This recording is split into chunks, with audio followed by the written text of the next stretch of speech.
Welcome to the deep dive. We're skipping the shallow end today. Definitely. We're going straight into some pretty big ideas drawn from H.P. Blavatsky's The Secret Doctrine, specifically Volume 1, Cosmogenesis. A foundational text, for sure. Think of this as, well, your quick way to get the essence, to really grasp the link between cosmic cycles and karma. Right. For anyone who loves those aha moments, but maybe doesn't have time for, thousands of pages. Exactly, avoiding the information overload. So our mission today... It's really to understand how Theosophy presents these huge cosmic patterns and the law of karma as fundamentally connected. Interwoven. Yeah, interwoven. And it all starts with this core idea, this concept of the spiritual evolution of the inner immortal part of us. The timeless essence within. That's the starting point Blavatsky gives us. It sets the stage for everything else, these cycles, karma. It's all related back to that inner spiritual journey. Which is, I suppose, much bigger than just our one physical life. Oh, absolutely. Far more significant, far more enduring. Okay, let's dive in then. This one universal life. What exactly is that in Theosophy? Well, imagine a fundamental reality. Something that's just everywhere, eternal.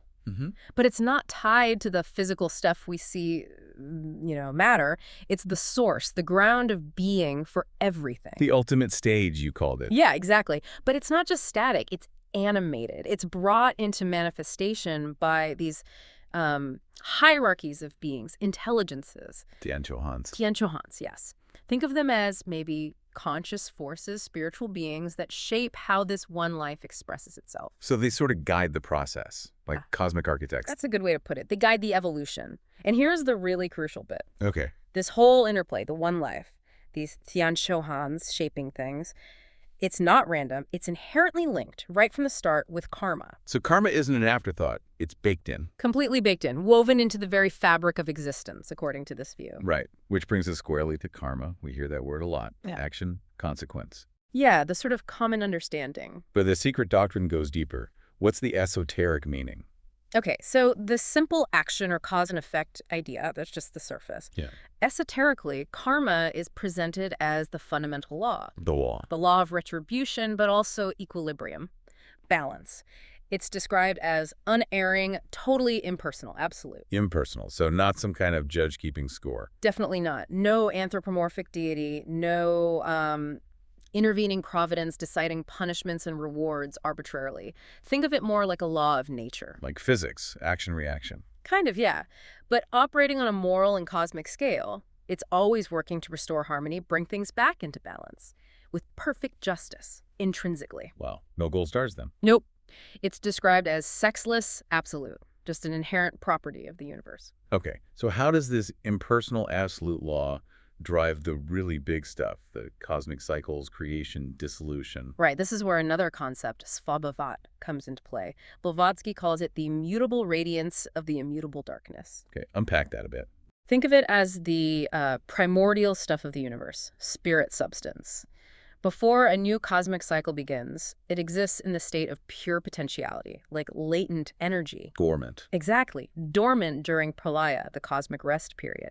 Then, at the dawn of a new cycle, this Svâbhâvat begins to stir, to differentiate, to become active, creative. And this awakening is karma. Yes. This very process of differentiation, of evolution starting up again, that is karma in action on the grandest scale. It governs the birth, life, and dissolution of entire universes. The whole cosmic breathing in and out, governed by karma. That's huge. It is. It frames everything. So within these karmic cycles, how does consciousness itself and energy emerge and unfold? Theosophy talks about a one cosmic atom, like the first primordial spiritual monad. The seed. Kind of like the seed, yeah. Which then differentiates. It becomes 7 atoms on the plane of matter and 7 corresponding rays on the plane of spirit. 7 and 7, material and spiritual. Right. But they're interconnected, always linked by karma. These initial 7 centers then generate more subsidiary centers. And this happens under the influence of something called Svâbhâvat, described as cosmic electricity. But, maybe more accurately, the energy of divine thought. The dynamic energy of cosmic creation. So Svâbhâvat is the builder, shaping things. Exactly. It organizes primordial matter, breathes life into it, you could say. This leads to the formation of worlds like our Earth, these man-bearing globes, and it drives the evolution of the 7 kingdoms of nature, from mineral all the way up. And where do the Dian Chohans, those blessed workers, fit into this creation process? They're crucial guides. They possess something called Thayamkam. Thayamkam. Divine knowledge, essentially. Wisdom. It allows them to direct these cosmic energy impulses guided by the universal mind's plan. Okay, and they just have this power. No, that's a key point. It's not a gift. It's something they earn. Earned how? Through their own evolution.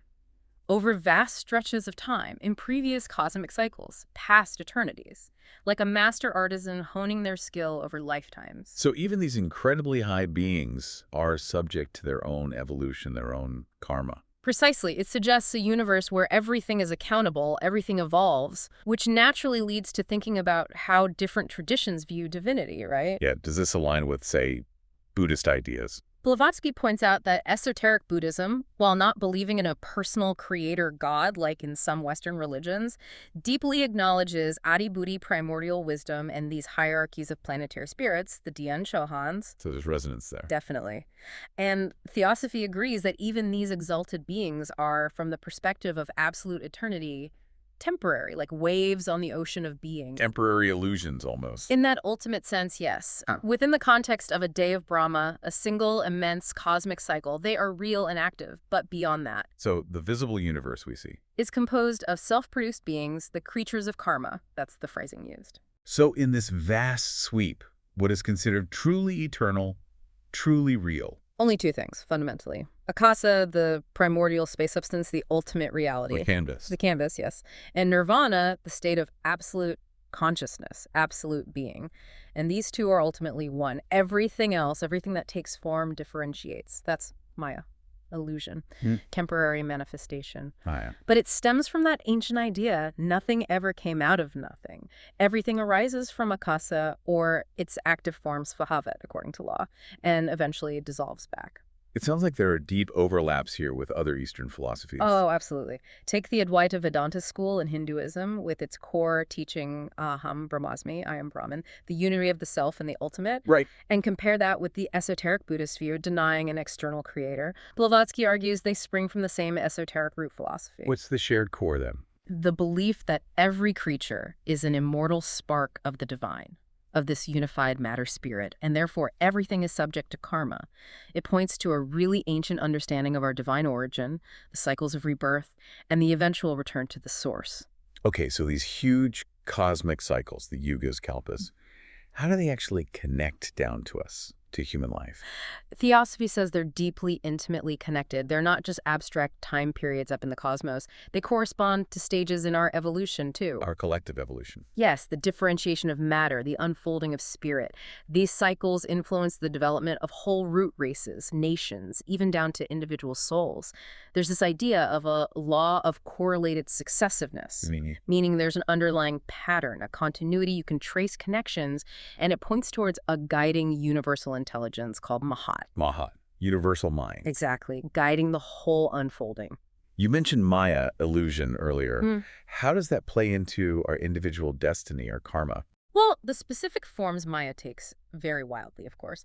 But the idea is that our core life tendencies, our karmic patterns, are sort of aligned with our birth constellation. Astrology. Not quite simplistic newspaper astrology, more like the deep influence of the zodiacal signs and planets, or rather the divine intelligences, the Dian Chohans or archangels animating those forces. Ah, the intelligence behind the symbol? Precisely. And the sun, especially the spiritual central sun, is seen as the source of great spiritual figures, saviors, avatars, incarnations of the highest creative logoi or Dian Chohans. So are we just puppets of these cosmic forces then? Is it all predetermined? That's the million-dollar question, isn't it? The teaching suggests no, not simple puppets. The closer we consciously connect with our higher self, Atma Buddhi, that divine spark within. Our inner prototype. Yeah, our celestial prototype. The more we align with that, the less we're just tossed about by external circumstances or the need for repeated rebirths. How does that work? Through inner work. Purification, aspiration, striving for that union with the self-God, as it's sometimes called. This draws our spiritual essence upwards, closer to its source. It's all coordinated collective events, individual lives with these larger numerical and cyclical patterns originating from that central spiritual sun. So even things like solstices, equinoxes. They're seen as outward symbols of deeper spiritual truths and processes. Okay, but I still want to push on free will. If destiny is written in the stars, where's our choice? It's a crucial balance. Destiny, in this broad karmic sense, sets the overall landscape, the major themes perhaps. Right. But how we navigate that landscape, that's where free will comes in. We are active agents during our lives. So we can't change the ultimate destination, maybe, but we can choose the path. That's a good way to think about it. We can face our karmic lessons consciously, learn from them, perhaps suffer willingly like a martyr to truth, or we can rebel, resist, and likely create more difficult karma down the line. The rebellious volunteer versus the conscious participant. Something like that. External conditions influence us. Internal tendencies pull at us, sure. But the power to choose our response always remains. Our destiny is ultimately self-made. Woven from Thoughts, desires, actions, guided either by that higher heavenly voice of the higher self or the promptings of our, let's say, lower, more ego-driven nature, the inner astral man. and after death. Then, the idea is, we are fully under the sway of that destiny we created. Karma enacts it impartially. It sounds like the past isn't really past then. It's constantly unfolding into the present. In a way, yes. The text says the Earth's past is an unfolded present. The fundamental forces are seen as unchanging. Why is that important? It ties into the occult principle of the homogeneity of matter. Everything comes from one root substance, mula prakriti, and the laws of nature are immutable. Spirit and matter are inseparable. You can't have one without the other without causing chaos. So geological change is evolution, not just blind chance? Not according to this view. They aren't just blind physical forces. Those forces are tools, used for larger spiritual aims, guided by Mahat and the Dayan Choans. The results are dual visible effects and invisible spiritual ones. And materialistic science misses the invisible part. Because, the argument goes, it lacks the faculties, the inner senses, developed enough to perceive those subtler layers of reality. This idea of a guiding intelligence, it does echo some philosophical ideas, like Hegel. It does. Blavatsky explicitly connects Hegel's idea that reason governs the world with the esoteric concept of universal mind, Mahat. So predestination in this context isn't about every little detail. No, it's more about the inevitable unfolding according to universal law, both for the planet's physical history and for humanity's broad evolutionary path. It's all tied together: karma, cosmic cycles, terrestrial cycles. And evolution itself, is it just a straight line upwards? Generally ascending, yes, but with loops and temporary regressions. It's an arc where effects eventually loop back to become causes in the next phase, all working towards restoring that ultimate cosmic harmony at the end of a Manvantara, a great cosmic cycle. Right, the Manvantara, the grand cycle. What's the big picture for humanity within that? It's described as this vast journey, starting from a more ethereal, formless state, progressing through the physical and intellectual stages where we largely are now, and then moving towards higher spiritual evolution. This happens across 7 major stages, or rounds. 7 rounds, and within that. There are smaller cycles, subordinate cycles for races, nations, communities, even individuals, all interconnected, all governed by karma. You mentioned karma nemesis earlier, like the Greek idea. Yes, Blavatsky laments that the West has kind of forgotten nemesis or misunderstood it. In Theosophy, karma nemesis is the true spiritual providence. But impersonal. Impersonal, yes. It's the inherent balancing force. It guards the good, ensures harmony prevails eventually, and brings discord or imbalance to account. It doesn't reward or punish arbitrarily. We do it ourselves. Exactly. We reward or punish ourselves by aligning with or breaking these fundamental natural and moral laws. And if we don't understand this, if we're ignorant of karma, then we misinterpret everything. We see suffering as random chance or unavoidable fate, or the act of some whimsical god. when really? Understanding the karmic causes would show the logic behind it, dispel the confusion.